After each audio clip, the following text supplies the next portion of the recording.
بالله العلي العظيم. أعوذ بالله من الشيطان الرجيم.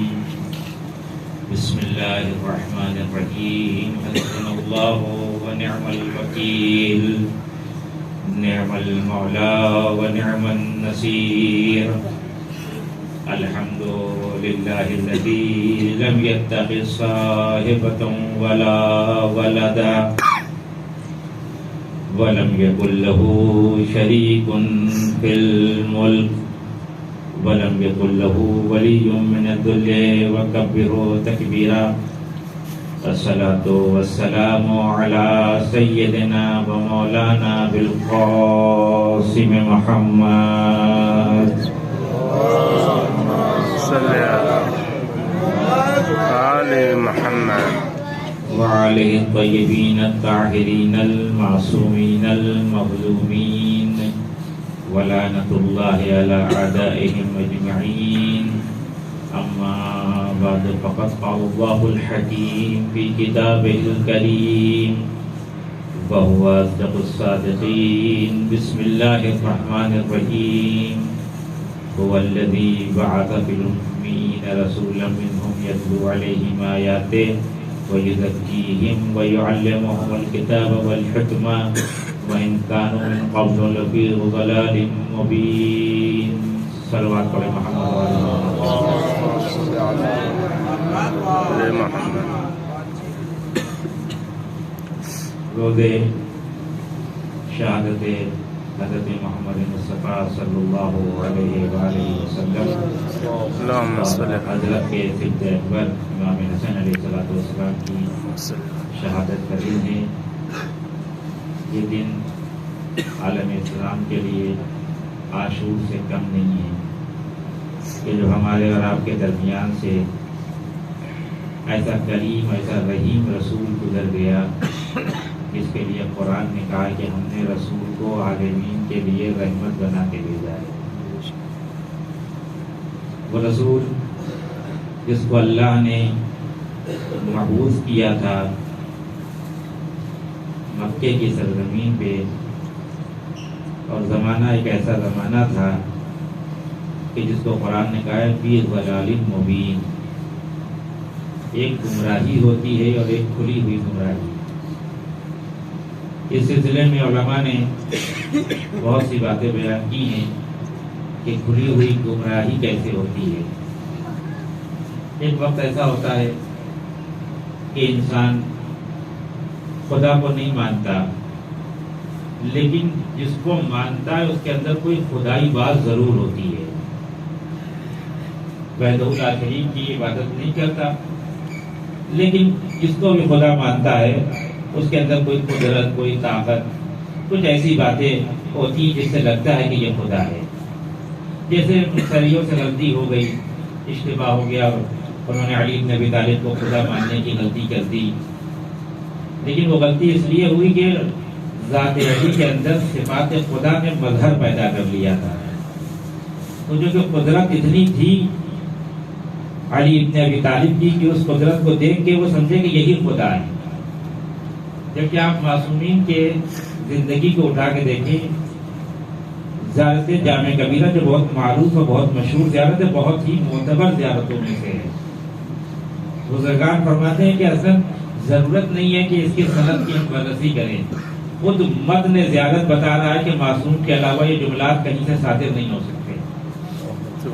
وہ کلمات، وہ جملات، وہ معارف، وہ مطالب، وہ فضائل جو اہل بیت کے امام ہادی نے زیارت میں لا کے رکھے ہیں، لہذا آپ مجھ سے بہتر جانتے ہیں کہ زیارت کے پڑھنے کا ادب یہ ہے کہ زیارت کے پڑھنے سے پہلے 100 مرتبہ اللہ اکبر کہیں تاکہ خدا کی توحید ذہنوں کے اندر راسخ ہو جائے. اہل بیت کی فضیلت کو سننے کے بعد اور دیکھنے کے بعد ان کے اوپر خدائی کا شائبہ نہ ہونے پائے.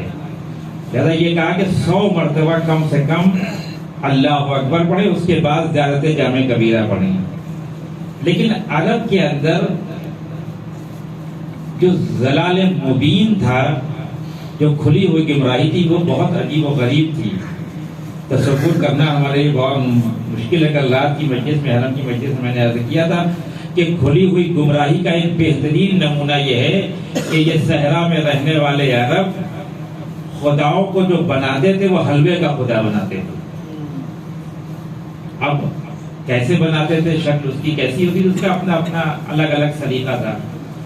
لیکن یہ واقعی یہ کھلی ہوئی گمراہی ہے کہ انسان اپنے ہاتھوں سے حلوے کا خدا بنا کے اس کی عبادت کر رہا ہو اور ان حلوے کے خداؤں کو سفر پہ اپنے ساتھ لے کے جا رہا ہو، اور جب بھوک لگے اور کھانے کے لیے کچھ نہ ہو تو اسی بنائے ہوئے خداؤں کو کھا لے. یہاں سے محمد عربی کی سیرت اور بعثت اور تبلیغ کا اندازہ ہوتا ہے کہ جو انسان حلوے کے بنائے ہوئے خداؤں کو اپنا خدا سمجھتے ہوں اور انہیں کھا جاتے ہوں، انہیں محمد عربی نے 23 سال کی زندگی میں کہاں پہنچا دیا کہ اس کو خدا ماننے لگے جسے کبھی دیکھا نہیں. سبحان اللہ. یہاں سے یہ اندازہ ہوتا ہے کہ بعثہ جو رسول کے لیے استعمال کیا ہے وہ لفظ بتا رہا ہے کہ انسان کے اندر جب کبھی ہم یہ چاہیں کہ معاشرے کے اندر، سماج کے اندر، سوسائٹی کے اندر تغیر اور تبدل پیدا کریں تو یہ تغیر اور تبدل بغیر بعثت کے ممکن نہیں ہے. جب تک انسان اندر سے وادار نہ ہو، جب تک انسان اندر سے آمادہ نہ ہو لوگوں کو تبدیل کرنے کے لیے، اس وقت تک، ورنہ معاشرے تو ابھی بھی ہیں، ہم بھی تو تبدیل کر ہی رہے ہیں. بلاسے 20-25 سال سے تبدیل ہو رہی ہے ہمارے معاشرے میں، لیکن افول پہ افول آ رہا ہے کیونکہ ہم بعثت کو سمجھ کے تبلیغ نہیں کر رہے ہیں. رسول اکرم کا کمال یہ تھا کہ رسول اکرم مبعوث ہوئے تھے. مبعوث انسان، ایک جملہ عرض کرنا چاہتا ہوں آپ کی خدمت میں، مبعوث انسان جاذبے کی بنا پہ تبلیغ نہیں کرتا، جذبے کی بنا پہ تبلیغ کرتا ہے.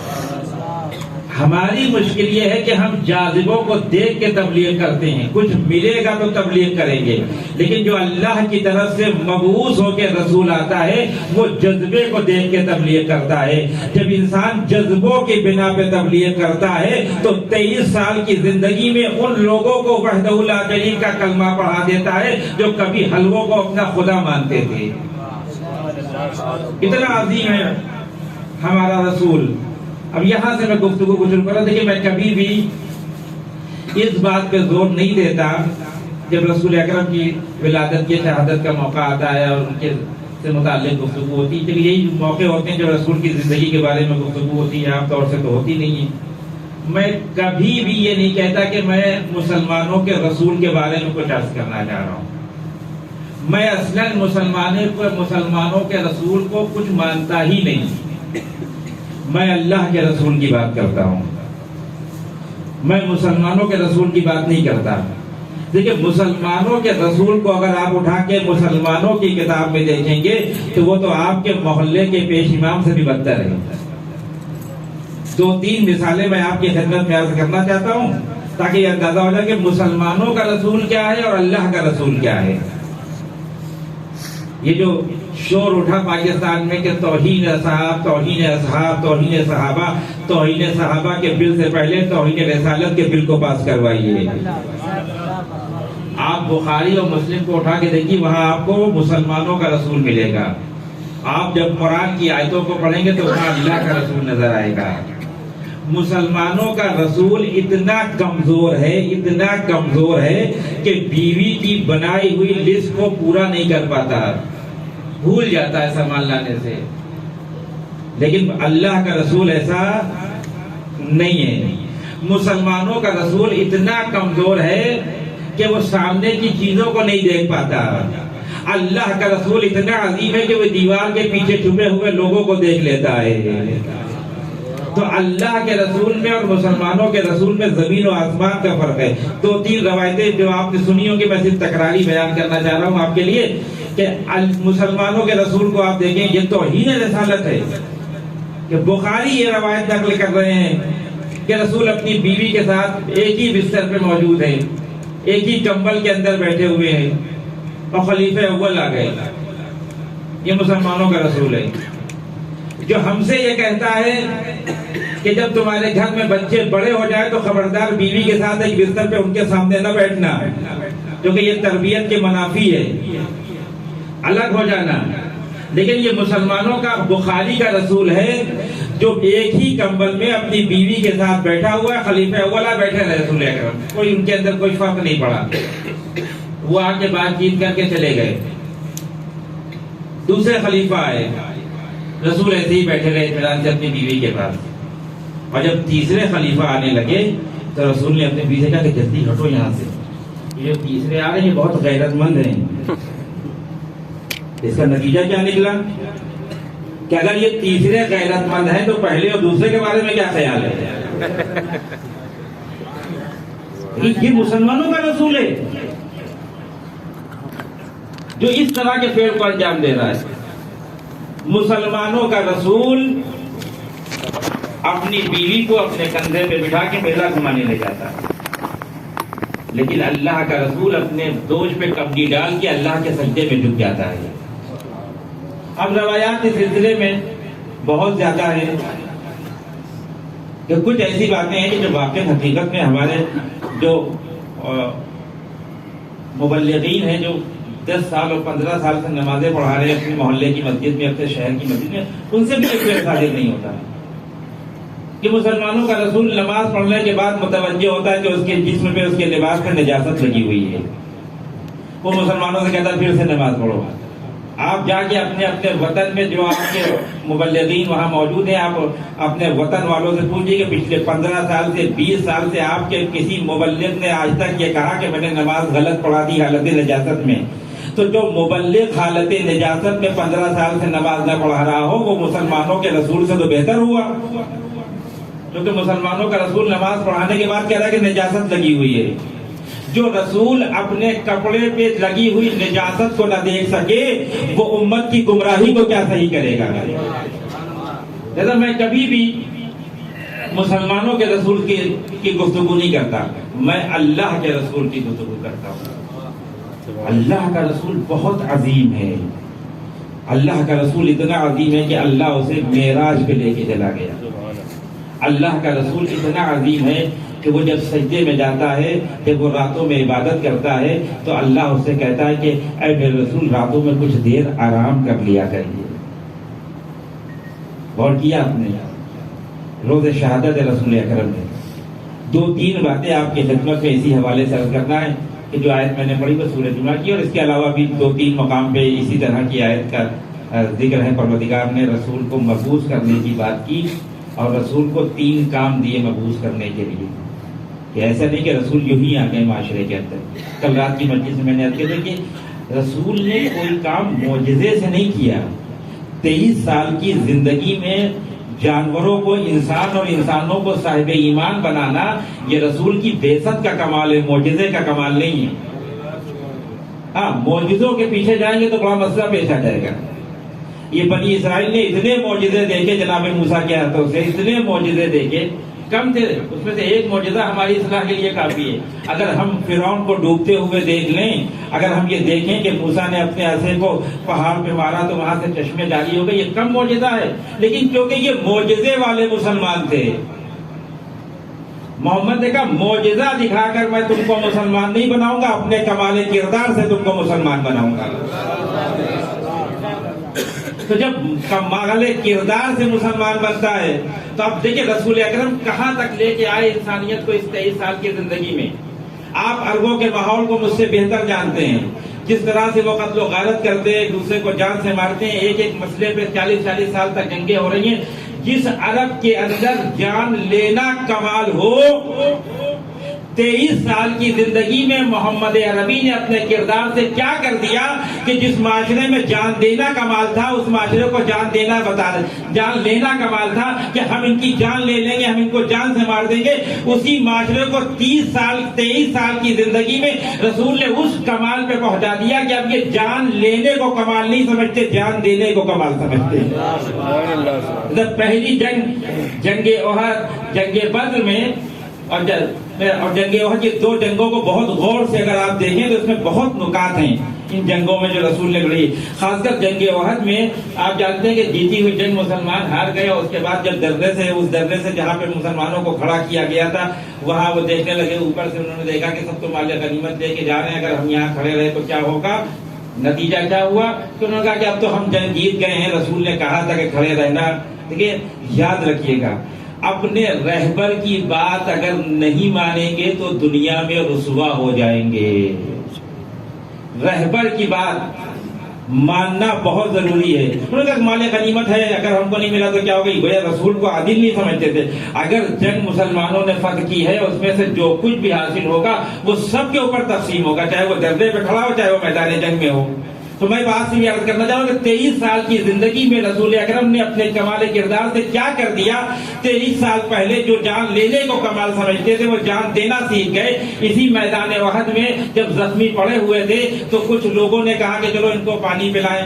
ایک شخص ایک زخمی کے پاس آیا، اس نے کہا کہ تم زخمی ہو، بہت پریشانی میں حالت میں ہو، پیاس لگی ہوگی تو ہم تمہارے لیے پانی لے کے آئے. اس نے کہا کہ نہیں، مجھ سے زیادہ میرا بھائی پیاسا ہے، تو اس کے پاس جاؤ. وہ دوسرے انسان کے پاس گیا، اس کو پانی کی پیشکش کی. اس نے کہا نہیں، مجھ سے زیادہ میرا بھائی پیاسا ہے. وہ تیسرے انسان کے پاس گیا، تیسرے نے چوتھے کے پاس بھیجا، چوتھے نے پانچویں کے پاس. 7 لوگوں تک یہ جاتا رہا. 7ویں انسان کے پاس جب یہ گیا تو اس نے پھر پہلے والے کے پاس بھیج دیا. جب یہ پہلے والے کے پاس آیا تو دیکھا کہ وہ شہید ہو چکا تھا. جب یہ دوسرے والے کے پاس گیا تو دیکھا وہ شہید ہو گیا تھا. آپ نے رسالت کی بعثت کا اندازہ لگایا. جو معاشرہ کبھی جان لینے کو کمال سمجھتا تھا، رسول نے اپنے کمال کردار سے اسے جان دینے کا سلیقہ سکھا دیا. ایک صلوات پڑھے محمد والے محمد پہ.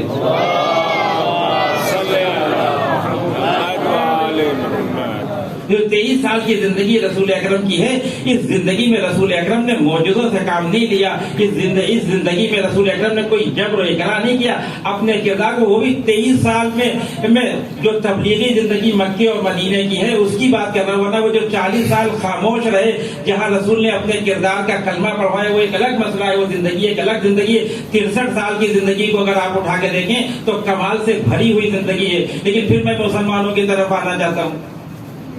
جب مسلمانوں نے رسالت کی طرف رخ کیا تو بیجا گفتگو شروع کر دی. گفتگو کیا شروع کر دی کہ یہ 40 سال کے بعد نبی بنے ہیں. دیکھیے یہ مسلمانوں کا رسول ہے. مسلمانوں کا رسول واقعی 40 سال کے بعد مسلمان. وہ بھی ایسے نہیں بنا، اوپن ہارٹ سرجری ہوئی رسول کی. جناب جبریل تشریف لائے، سینے کو چیرا اور دل کو نکالا. یہ دنیا والے سائنسداں، یہ امریکہ یورپ سمجھتے ہیں کہ ہم نے بہت ترقی کر لی ہے، آج ہم نے انسان کے دل کو باہر نکالا. نہیں، مسلمانوں نے پہلے ہی کر لی. اور مسلمانوں نے اپنے رسول کے دل کو باہر نکالا، اس کو دھویا گیا اور صاف کیا گیا اور پھر وہیں پہ جا کے فٹ کر دیا گیا.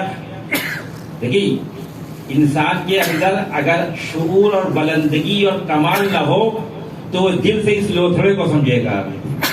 جبکہ دل سے مراد کبھی بھی یہ حرکت کرتا ہوا گوشت کا ٹکڑا نہیں ہے. ورنہ قرآن کیا کہتا ہے کہ کچھ ایسے لوگ ہیں کہ جن کے اندر مرض پیدا ہو جاتا ہے ان کے دل میں. فی قلوبہم مرض فزادہم اللہ مرضا. ان کے دل میں مرض ہے اور اللہ ان کے مرض کو زیادہ کر دیتا ہے. اگر آپ تعداد اٹھا کے دیکھیں نا، مومنین کے دل میں زیادہ مرض ہے، مومنین دل کے زیادہ مریض ہیں. تو یہ دل مراد نہیں ہے. لیکن مسلمانوں نے بحث چھیڑ دی، بیجا بحث، الجھانے والی بحث کہ وہ 40 سال کے بعد نبی بنے. 40 سال تک نبی نہیں تھے. تو 40 سال تک نبی نہیں تھے تو پھر آزاد تھے، پھر نبی نہیں تو کچھ بھی کر سکتے تھے. آئیے کچھ دیر اس مسئلے پہ گفتگو کریں، پھر میں اس مرحلے تک آپ کو لے کے جانا چاہتا ہوں جس لیے میں نے یہ گفتگو چھیڑی ہے کہ 40 سال کے بعد رسول جب اس دنیا میں آ گئے اور 40 سال گزارا. جب بعثت کا اعلان ہوا، یہاں پر ایک بزرگوار نے بہت اچھی مثال دی ہے. وہ کہتے ہیں کہ اب اس زمانے میں یہ سب ہوتا ہے کہ جو بڑے بڑے خطبہ ہیں جو یورپ امریکہ کا سفر کرتے ہیں، ان کو اگر آپ ایئرپورٹ پہ دیکھ لیں گے تو پہچان نہیں پائیں گے. خاص کر کے یورپ امریکہ میں حساسیت چونکہ زیادہ ہے اس لباس سے، تو زیادہ تر یہ علماء بزرگان جب جاتے ہیں یورپ امریکہ، 1-2 مرتبہ میں نے دیکھا اس لیے میں عرض کر رہا ہوں. دبئی میں آپ کو ایئرپورٹ پہ مل جائیں گے تو وہ ماشاءاللہ پینٹ شرٹ میں، تو کوئی مشکل نہیں، میں کوئی طنز نہیں کر رہا ہوں.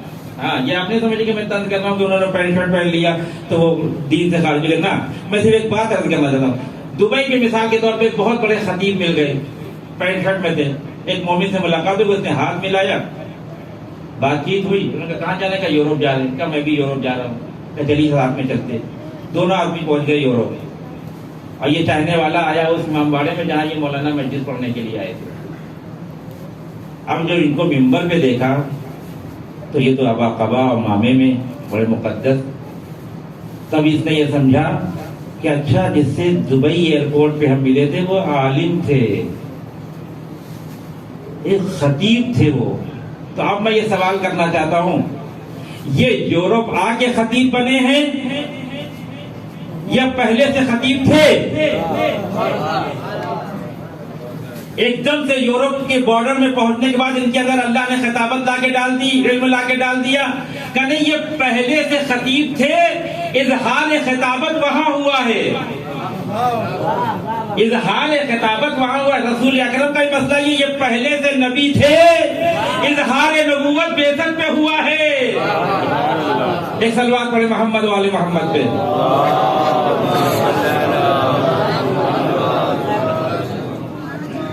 یہ نبی بنائے نہیں گئے ہیں. اللہ نے یہ نہیں کہا کہ ہم نے ان کو نبی بنانے کے لیے بھیجا ہے. اب یہیں سے گفتگو ملاحظہ کریے گا.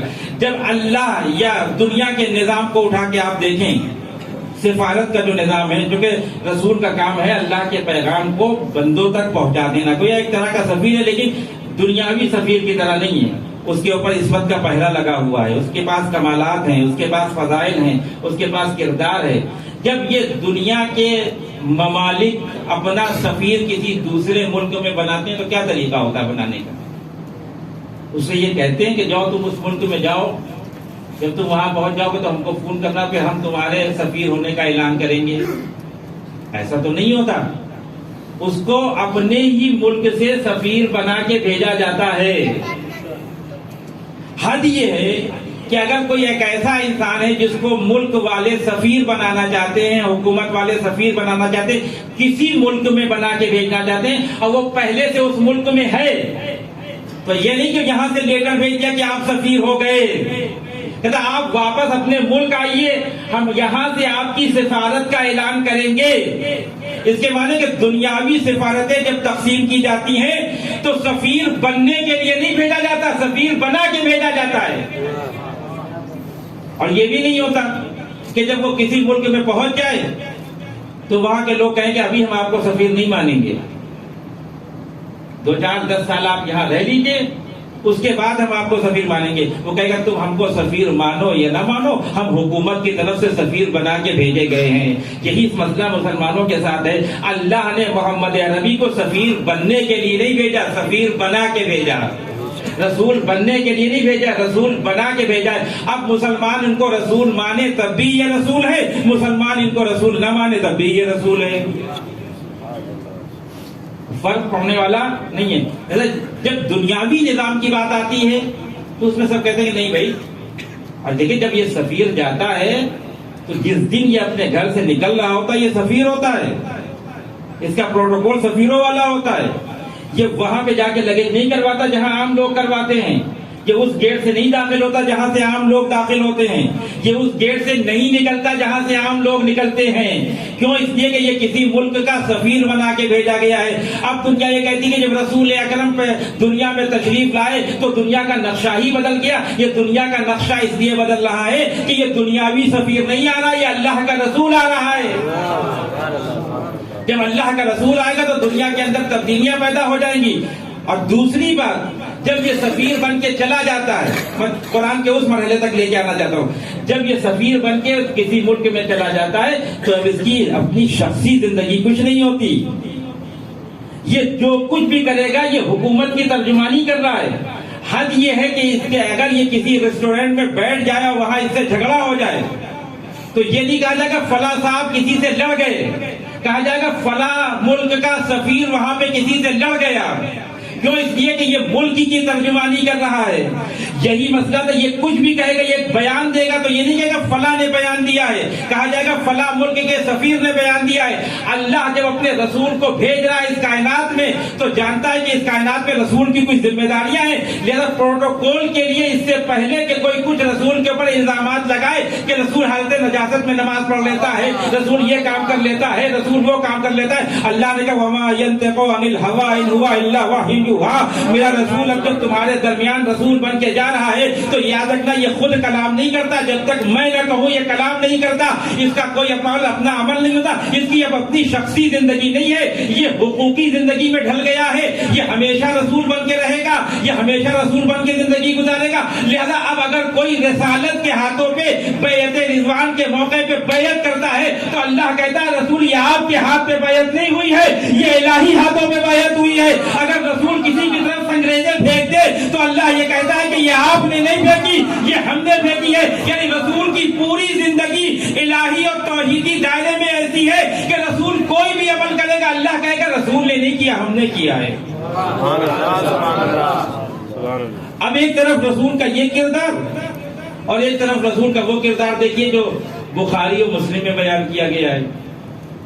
میں نے کہا کہ جو اللہ کا سفیر رسول بن کے آئے گا اس کی ذاتی ذمہ داری یہ ہے کہ وہ سارے کام جو کرے گا وہ الہی ترجمانی کے طور پہ کرے گا۔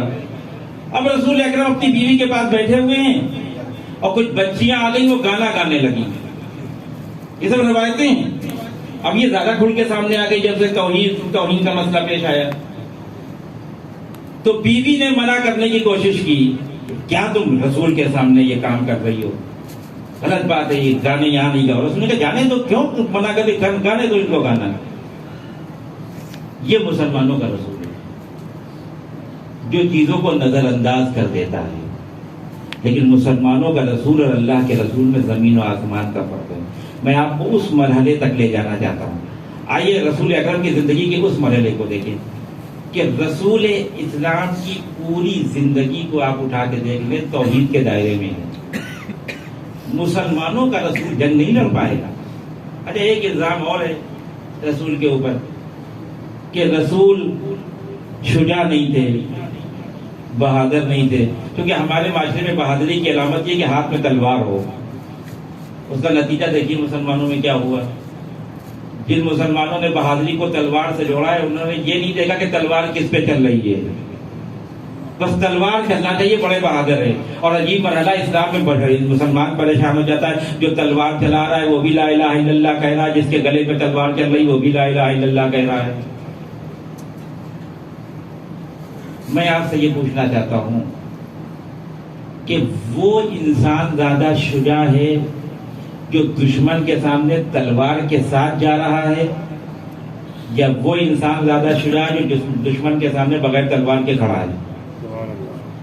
دیکھیے یہ ہمارا ذاتی مکتب تشیع کا ذاتی عقیدہ ہے، اس سے کوئی بھی انکار نہیں کر سکتا کہ رسول ہر مرحلے میں کائنات سے میں سب سے زیادہ افضل ہیں پروردگار۔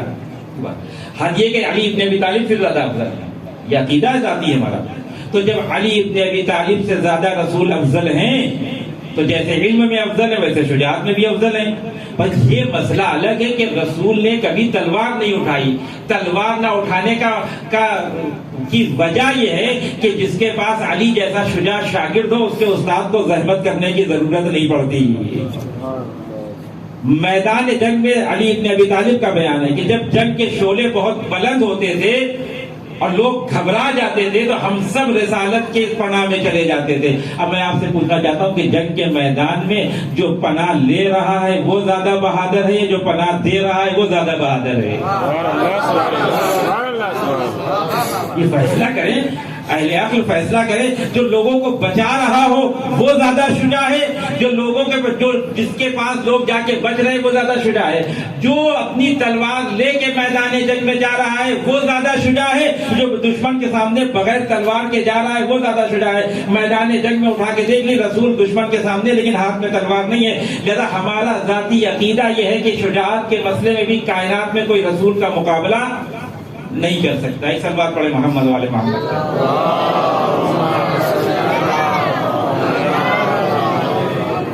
اب میں اس مرحلے تک آپ کو لے کے آنا چاہتا ہوں۔ تو رسول اکرم کی زندگی کو اٹھا کے دیکھیں آپ تو اندازہ ہوگا۔ مسلمانوں کو جانے دیں آپ، ان کی پیسوں کو چھوڑ دیں، وہاں سے آپ رسول کی معرفت حاصل نہیں کر سکتے۔ قرآن پڑھنا پڑے گا رسول کی معرفت کے لیے۔ قرآن کہتا ہے وَمَا مُحَمَّدٌ إِلَّا رَسُولٌ۔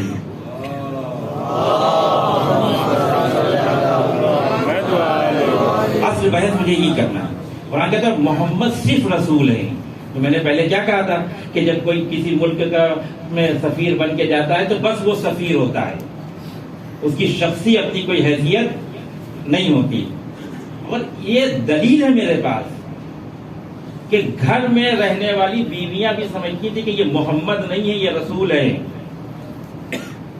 اور میں عام بیویوں کی بات نہیں کر رہا ہوں، جس کے مسلمان کلمہ پڑھتے ہیں اس بیوی کی بات کر رہا ہوں.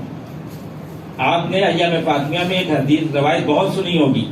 جناب فاطمہ زہرا کے جب فضائل بیان ہوتے ہیں تو ایک رخ سے وہ فاطمہ زہرا صلی اللہ علیہ کے فضائل ہیں، دوسرے رخ سے رسول کے فضیلت بھی ہے. کہ ایک جناب عائشہ روایت کرتی ہیں کہ میں نے دیکھا کہ کلما دخلت فاطمہ قام رسول اللہ علیہا، جب جب فاطمہ بزم رسالت میں آئی، رسالت پورے قد سے کھڑی ہو گئی احترام میں. اس حدیث پہ توجہ کریے. دیکھیں فاطمہ آ کہاں رہی ہیں؟ اپنے گھر میں. یہ مسئلہ گھر کا ہے، مسجد کا نہیں ہے. توجہ رکھیے گا. میں نے کہا کہ رسول ہر زمانے میں، ہر وقت، ہر جگہ پہ رسول ہے. اس کی شخصیت حقوقی ہے، حقیقی کو ملاحظہ نہیں کیا قرآن نے. یہ مسئلہ گھر کا ہے، باہر کا نہیں ہے. دیکھیے ہمارے آپ کے ساتھ بھی یہ ہوتا ہے. کتنے بڑے آپ عالم جو نہ بن جائیں، 20 25 30 اور 50 سال بھی اگر آپ حوضے میں لگا لیں، تو جب آپ حوضے میں آئیں گے، گھر کے باہر نکلیں گے تو آپ مولانا ہیں، آپ علامہ ہیں، آپ آیت اللہ ہیں، آپ ذاکر ہیں، آپ خطیب ہیں. لیکن جیسے آپ گھر پہنچے آپ دوبارہ پھر وہی ہو گئے. وہاں آپ کو کوئی مولانا نہیں بلائے گا. نہیں ہوتا نا ہمارے ساتھ. وہاں پھر الگ نام ہوتا ہے. لیکن آپ دیکھیں کہ ازواج رسول بھی سمجھتی ہیں کہ رسول کا شخصیت کا بس حقوقی پہلو ہے، حقیقی پہلو نہیں ہے. کیا فرمایا؟ قاعدتاً یہ ہونا چاہیے تھا اس آیت میں کہ میں نے یہ دیکھا کہ جب ایک بیٹی باپ کی بارگاہ میں جاتی ہے تو باپ اس کے احترام میں کھڑا ہو جاتا ہے. اور یہ اس بیوی نے رسول کے سلسلے میں حدیث بیان کی جس کے بارے میں ہم کہتے ہیں کہ رسول کا عرفان نہیں تھا. نہیں، عرفان خوب تھا، اعتراف نہیں کرتی تھی. یہ جملہ کیوں کہا؟ نہیں کہنا چاہیے تھا. جب مسئلہ گھر کا تھا، جب مسئلہ بیٹی کے آنے کا تھا، تو جب بیٹی آ رہی ہے تو باپ کھڑا ہو رہا ہے. لیکن یہ کہنا کہ کلما دخلت فاطمہ قام رسول اللہ علیہا، جب جب فاطمہ آتی تھی رسالت پورے قد سے کھڑی ہو جاتی تھی، اس کے معنی ہے کہ بیوی یہ بتانا چاہ رہی ہے کہ یہ باہر ہے تب بھی رسول ہے، یہ گھر میں ہے تب بھی رسول ہے. ان کی شخصیت رسالت کے دائرے میں محدود ہو گئی ہے. اسی بات کو قرآن نے کہا وما محمد الا رسول، میرا محمد رسول کے علاوہ کچھ بھی نہیں ہے. اس کو رسالت کے آئینے میں دیکھنا، اس کو انسانیت کے آئینے میں دیکھنا ہو تو بس یہ کہ یہ انسان ہے. اسی لیے ہم نے 2 لفظ استعمال کیے قرآن نے، محمد بھی کہا، رسول بھی کہا. محمد اس لیے کہا جو کہ یہ انسانیت کے پیکر میں آیا ہے. رسول اس لیے کہا اس لیے کہ اس کے پاس الہی منصب ہے. یہ محمد اس لیے ایک ہی، اور ایسا بھی نہیں ہے کہ آپ زندگی کو تقسیم کرتے ہیں رسول اکرم کی. نہ، ایسا نہیں ہے کہ ایک دفعہ جب وہ باہر مسجد میں خطبہ دے رہے ہیں تو رسول ہیں، جب گھر میں آ جائیں تو محمد ہیں. نہ، جس وقت وہ رسول ہے اسی وقت محمد ہے، اور جس وقت وہ محمد ہے اسی وقت وہ رسول ہے. ایک صلوات پڑھے محمد والے محمد پہ.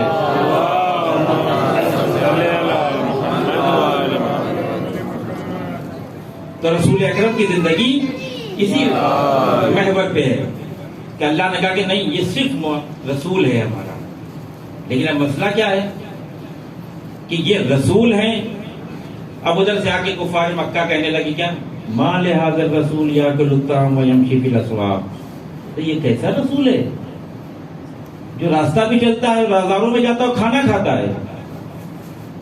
گویا وہ یہ سمجھ رہے تھے کہ جو ہدایت کے لیے آتا ہے اسے کھانا نہیں کھانا چاہیے، جو ہدایت کے لیے آتا ہے اسے بازار نہیں جانا چاہیے. قرآن نے کہا لو جعلناہ ملکن لجعلناہ رجلا، اگر میں رسول کو ملک بنا کے بھیجتا تو اس کو انسانی پیکر میں ڈالتا. اس کی ایک علت ہے، بہت برف باری ہو رہی ہو، بہت ٹھنڈک ہو قوم کے اندر، اور آپ بستر کے اندر لیٹے ہوں، کمرہ گرم ہو، اور حضرت جبریل آ جائیں اور یہ زبردست نیند میں سو رہے ہوں، اور حضرت جبریل آ کے کہیں کہ اٹھو صبح کی 2 رکعت نماز پڑھو، اور آپ پلٹ کے جبریل سے یہ سوال کر لیں کہ جبریل تمہیں نیند آتی ہے؟ ہم تو کبھی سوئے نہیں. اچھا تم سوئے نہیں تو تمہیں کیا پتا کہ سونے کا مزہ کیا ہوتا ہے؟ کسی ایسے کو بھیجو جو خود نیند سے جاگ کر ہمیں آ کے اٹھائے. لہذا اگر رسول کو ملک بھی بناتا اللہ تو ہدایت کے لیے انسانی لباس میں بھیجتا, انسانی پیکر میں بھیجتا, انسانی تقاضوں میں بھیجتا, تاکہ جب یہ انسانیت کی ہدایت کرنے کے لیے انسانیت کے قریب جاتے تو کسی کو یہ کہنے کا حق نہیں تھا. اس لیے اللہ نے رسول کی جب عبادتوں کو دیکھا تو کہا کہ تھوڑا آرام کر لیا کریے. جب کوئی رسول اتنی عبادت کرتا ہے تب امت کے دروازے پہ جا کے اسے عبادت کے لیے وعدہ کرتا ہے. غور کیا آپ نے؟ کفار سمجھتے ہیں کہ ایک عجیب مخلوق ہونا چاہیے نا ہدایت کے لیے اس انسان کا انتخاب ہوگا کہ جو پیکر ہدایت پہ ڈھل جائے, جو پہلے خود کر کے دکھائے پھر امت سے مطالبہ کرے عمل کا. ہماری طرح نہیں. اب ایک جملہ میں عرض کر رہا ہوں, ابھی ریکارڈ بھی ہو رہا ہے اتفاق سے. مشکل یہ بھی ہے ہمارے آپ کے ساتھ کی باتیں چلی جاتی ہیں اور اس کے بعد پھر ہنگامہ مچتا ہے. ہماری آپ کی طرح بے عمل نہیں ہے. ہم لوگ کیا کرتے ہیں؟ اب ایک جملہ ہے سن لیجیے, اب آ گئی بات تو کیوں روکوں میں اپنے کو. ہماری بے عملی کا نمونہ یہ ہے کہ ہم اپنے بچوں کو یہودی اور عیسائی اسکولوں میں پڑھاتے ہیں اور امت کے بچوں سے کہتے ہیں آئیے مدرسے میں دینی تعلیم حاصل کریے. میں نے چوہتی ہوئی بات کہی لیکن غلط نہیں کہی ہے. رسول ایسا نہیں ہے. رسول پہلے خود عمل کرتا ہے پھر امت کو عمل پہ وادار کرتا ہے. اگر رسول کی عملی زندگی نہ ہوتی تو 23 سال میں اتنے مسلمان سامنے نہ آتے. ہم اپنے بچوں کو تو یہودی اور عیسائی اسکولوں میں بہترین تعلیم حاصل کرنا چاہیے, بہترین اچھی انگلش بولنا چاہیے ہمارے بچے کو, اور امت کے بچے یہ بے عملی ہے. رسول کہتے ہیں کہ نہیں, پہلے ہم خود عمل کریں گے اس کے بعد دوسروں کو عمل پہ وادار کریں گے. لہذا اگر آپ جا کے دیکھیں نہج البلاغہ میں امام علی نے جن خطبات میں امام رسول اکرم کے اس زمانے کی تعریف کی ہے, فی شر دین ہی وہ شر دار ہی, تمہارا دین بھی برا تھا, تمہارا گھر بھی برا تھا, تمہارا ماحول برا تھا. اس ماحول کو دیکھنے کے بعد 23 سال کی زندگی میں اس ماحول کو تبدیل کرنے کے کو دیکھنے تو انسان کہے کہ یہ کوئی کام کردار سے نہیں معجزے سے ہوا, جو کہ ہم معجزے کے پیچھے چلا جاتے ہیں. لیکن رسول اکرم کا کردار اتنا قوی کردار تھا جو کہ اس کے اوپر عصمت کا پہرا تھا, اللہ کی عنایتیں تھیں. اللہ کے رسول نے جب خود عمل کیا اور دوسروں کو عمل کی طرف بلایا تو پورا معاشرہ عمل کی طرف چلا آیا. ایک صلوات پڑھے محمد والے.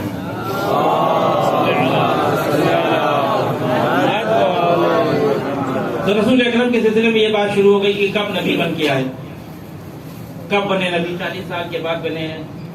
جب پیدا ہوئے تھے تو نبی بن کے آئے تھے. یہاں پر مسلمانوں سے ایک چوک ہو گئی, وہ ہم سے بھی ہو جاتی ہے. مسلمانوں نے یہ جاننے کی کوشش کی کہ رسول کب نبی بنے, تو یہ کبھی ابن اسحاق کے دروازے پہ چلے گئے, جا کے ابن اسحاق سے پوچھا کہ بھئی رسول کب نبی بنے, انہوں نے کہا 40 سال کے بعد بنے. کبھی ابن ہشام کے دروازے پہ چلے گئے, آپ بتائیے کہ رسول کب نبی بنے, انہوں نے کہا 40 سال کے بعد بنے. کبھی تبری کے پاس چلے گئے, کبھی ابن اسیر کے پاس چلے گئے, کبھی مورخین کے پاس چلے گئے. ان کی غلطی یہ تھی کہ یہ سب کے پاس گئے, رسول کے پاس نہیں گئے. مسئلہ رسالت کا تھا تو رسول حل کرے گا. ہماری طرح یہی کام ہم بھی کرتے ہیں. واٹس ایپ کا زمانہ ہے, کسی نے مسجد میں کچھ پڑھ دیا, ہم کو لگا کہ یہ غلط پڑھ دیا, پوری دنیا کو بتا دیں گے میسج کر کر کے, تبصرے کر کر کے. جس نے پڑھا اس سے کوئی رابطہ قائم نہیں کریں گے. مسئلے کو حل کرنا چاہتے ہیں, جس نے مجلس پڑھی, جس نے بات کہی ہے, اس کو ایک فون کریے کہ آپ نے یہ بات پڑھی ہے, کلپ آپ کی آئی ہے, آپ اس بات کی تصدیق کرتے ہیں کہ آپ نے یہ بات پڑھی. اگر وہ تصدیق کرے کہ ہاں ہم نے پڑھی ہے, تب اس سے کہیے کہ اس مسئلے کو حل کریے. اب کورونا کے بعد کا تو مسئلہ ایسا آ گیا ہمارے معاشرے میں کہ پہلے کوئی معاشرے میں کوئی خرابی ہوتی تھی تو 2-3 جلسے ہو جاتے تھے, حجتیہ میں, امام خمینی میں, فلاں میں, یہاں میں, احتجاج کے طور پہ. اب سارا کام واٹس ایپ پہ ہوتا ہے, سارا غصہ واٹس ایپ پہ نکلتا ہے. سب سے پوچھ لیتے ہیں لیکن صاحب معاملہ سے نہیں پوچھتے جا کر، ارے فلاں صاحب نے یہ پڑھ دیا سنا آپ نے، اور فوراً کلپ بھیج دی کہ دیکھیے کیا کہہ رہے ہیں. انہوں نے دوسرے کو بھیج دی، دوسرے نے تیسرے کو بھیج دی. یہی کام مسلمانوں نے کیا. کبھی ابن اسیر کے دروازے پہ چلے گئے، کبھی تبری کے دروازے پہ چلے گئے، کبھی ہشام کے دروازے پہ چلے گئے، کبھی ابن اسحاق کے دروازے پہ چلے گئے. ارے ایک دفعہ تو رسالت کے دروازے پہ آ کے پوچھتے، اے رسول آپ بتائیے کہ آپ کب رسول بنے. ایک دفعہ رسول سے بھی پوچھ لیتے اس مسئلے کو. جب رسول سے پوچھا گیا کہ بتائیے آپ کب رسول بنے، 40 سال سے پہلے بنے تھے، 40 سال کے بعد بنے تھے، تو رسول نے کہا کنتو نبیًا وآدم بین الماء والطین، میں اس وقت بھی نبی تھا. دیکھیں وہاں بھی بننے کی بات نہیں کی ہے. جب آدم آب و گل کے درمیان تھے تب رسالت کے کہہ رہی کہ میں اس وقت نبی تھا. کیونکہ نبی کے بتانے کے وقت کو طے کرنے کے لیے سورج اور چاند کی تخلیق چاہیے. لیکن قرآن کو دیکھیں کہ ان کے صدقے میں اللہ نے سورج اور چاند کو پیدا کیا ہے. تو جب یہ سورج اور چاند ان کے بعد پیدا ہوئے ہیں تو ان کی نبوت کے بننے کے زمانے کو بتائیں گے کیسے؟ مگر وہ اتنا سمجھیے جب آدم آب و گل کے درمیان تھے، ان کا پتلا بن رہا تھا، تب رسول نبی تھے. تو جو آدم سے پہلے نبی بنا دیا گیا ہو،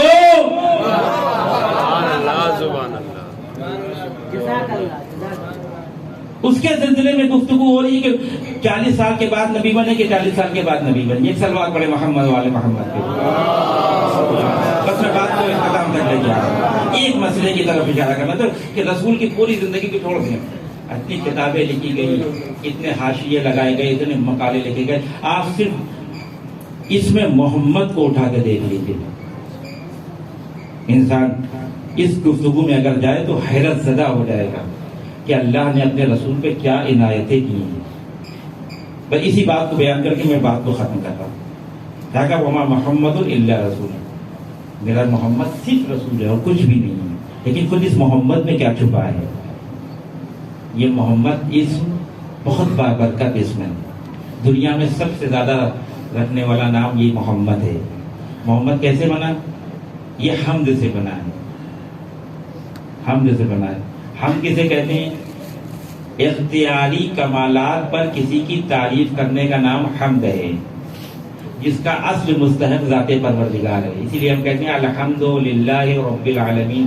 ساری تعریفیں اس پروردگار کی کہ جو عالمین کا رب ہے.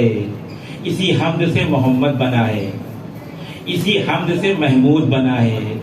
اللہ نے اپنے کو محمود کہا ہے، اپنے رسول کو محمد کہا ہے.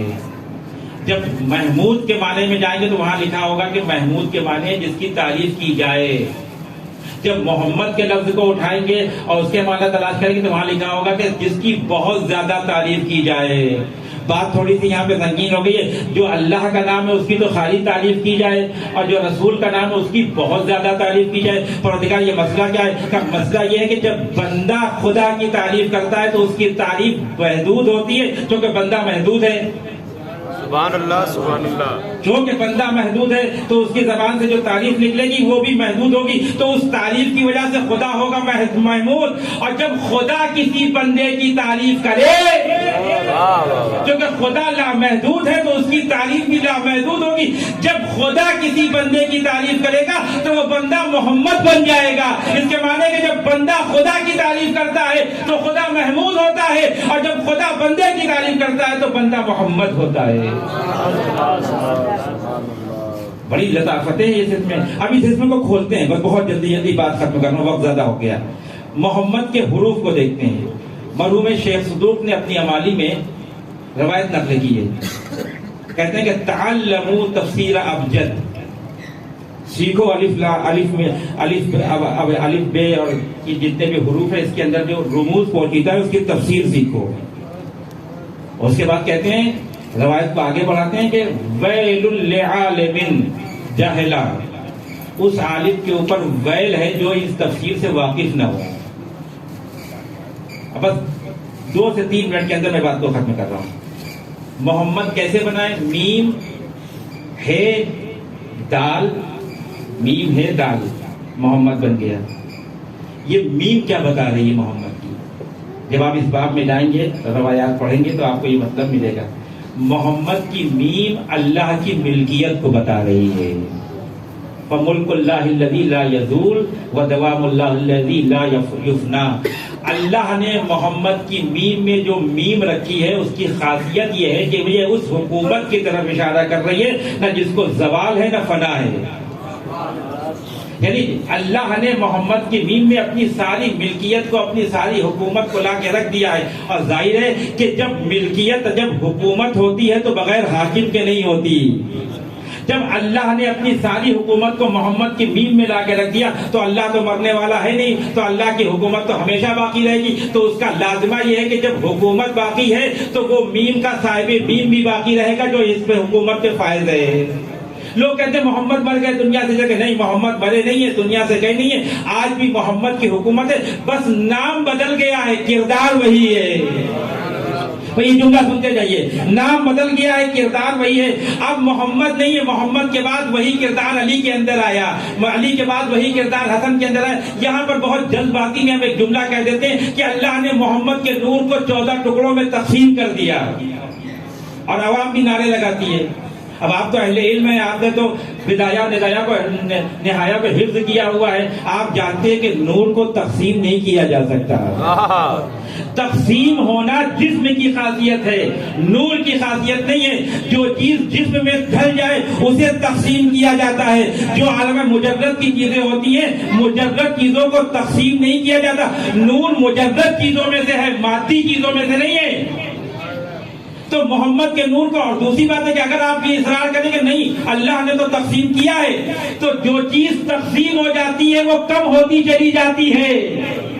اگر نور محمد کو 14 حصوں میں تقسیم کیا تو جو پہلا حصہ ہے وہ دوسرے کی طرح نہیں ہے، جو دوسرا حصہ ہے وہ تیسرے کی طرح نہیں ہے، جو تیسرا حصہ ہے وہ چوتھے کی طرح نہیں. لیکن رسول اکرم فرماتے ہیں اولنا محمد، اوسطنا محمد، آخرنا محمد، کلنا محمد. یہ کلنا محمد کہنا اس بات کی دلیل ہے کہ نور محمد سے مکمل علی کے اندر منتقل ہوا ہے، نور علی مکمل طور پہ حسن کے اندر منتقل ہوا ہے اور آج بھی امام زمانہ کی شکل میں موجود ہے.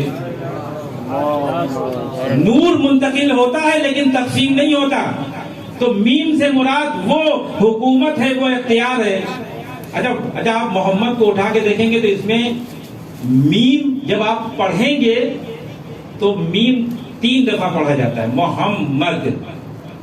اور جب لکھیں گے تو 2 مرتبہ، لکھنے میں 2 مرتبہ، پڑھنے میں 3 مرتبہ. علماء فرماتے ہیں یہ جو 3 مرتبہ پڑھنے میں محمد میں میم آتا ہے، یہ 3 حکومتوں کی طرف اشارہ ہے. پہلی حکومت محمد کی وجود سے پہلے عالم ملکوت میں ہے، جس کی طرف جناب آدم نے اشارہ کیا تھا جب ترک اولا میں مرتکب ہوئے تھے تو محمد کا سہارا لے کے اپنے ترک اولا کو پروردگار کی بارگاہ میں پیش کیا تھا. دوسری حکومت جو میم کو بیان کر رہی ہے وہ اس دنیا میں آنے کے بعد رسول اکرم کی حکومت ہے. پوری کائنات کے اوپر رسول اکرم کی حکومت، اور ایسی ویسی حکومت اگر رسول اکرم اپنے ہاتھوں پہ سنگریزے اٹھا لیتے وہ کلمہ پڑھنے لگے. اور تیسری حکومت جو میم سے چھپی ہوئی ہے وہ رسول کی بظاہر اس دنیا سے جانے کے بعد کی ہے. جسے مسلمان کہتے ہیں کہ رسول دنیا سے چلا گیا لیکن حکومت آج بھی باقی ہے. میں بات کو بہت جلدی آگے بڑھا رہا ہوں. اس کے بعد ہے آتی ہے، محمد میں ہے.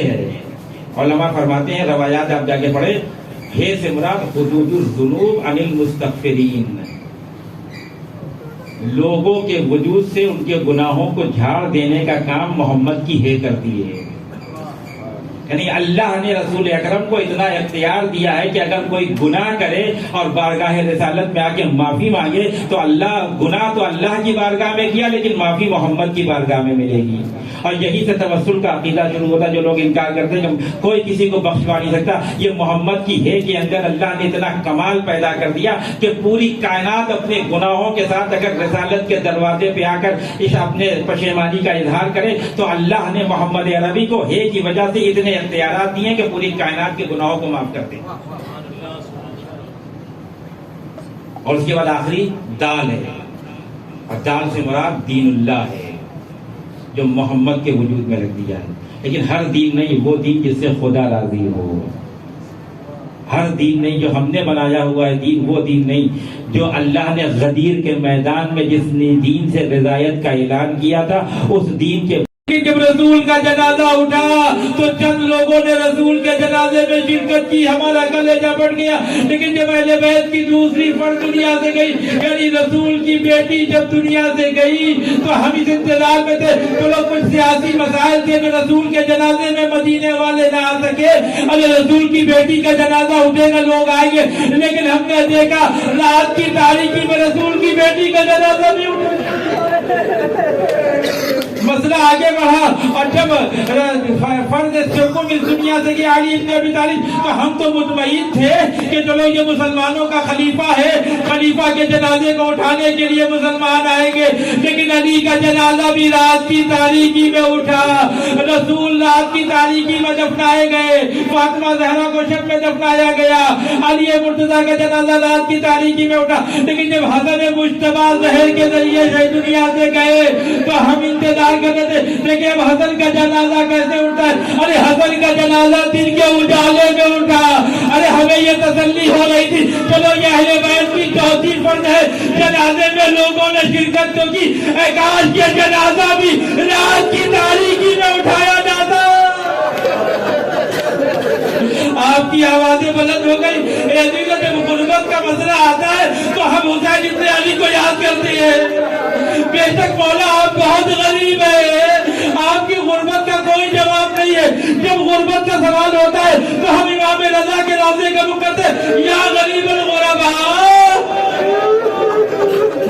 جب غربت کا تذکرہ آتا ہے تو ہم ایک امام کا تذکرہ کرتے ہیں جس کا جنازہ بغداد کے پل پر رکھا گیا، جسے 4 نوکروں نے اٹھایا۔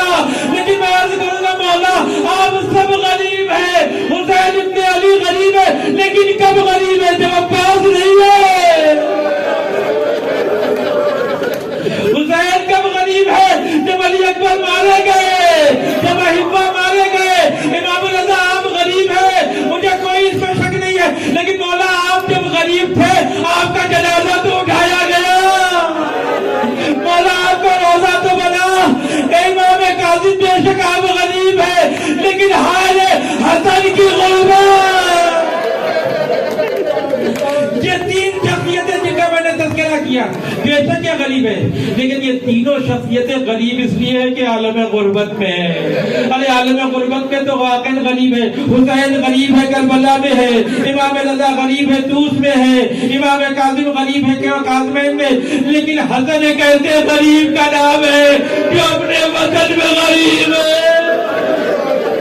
ارے جس کے 18 بھائی ہو اس کا جنازہ اگر مدینے میں اٹھے،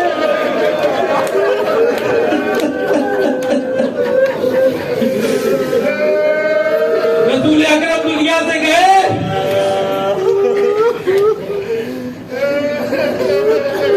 رسول اکرم دنیا سے گئے، چاہنے والی بیٹی فاطمہ موجود ہے۔ کیوں عزیزو ہمارے اور آپ کے معاشرے میں کیا ہوتا ہے جب کسی کا باپ مر جاتا ہے تو محلے والے، اعزاء، اقربا، چاہنے والے، دوست آتے ہیں، اگر بیٹی موجود ہے تو بیٹی کو پرسا دیتے ہیں، اگر بیٹا موجود ہے تو بیٹے کو پرسا دیتے۔ ارے محمد کی بیٹی اس انتظار میں تھی یہ مدینے کی عورتیں آئے گی، مجھے میرے بابا کا پرسا دے گی۔ ارے مدینے والے آئے لیکن پرسا دینے کے لیے نہیں، گھر جلانے کے لیے۔ ارے 2 ایسی بیٹیاں ہیں تاریخ میں جو اپنے بابا کے بعد مظلوم رہی، مدینے میں محمد کی بیٹی، کربلا میں حسین کی بیٹی،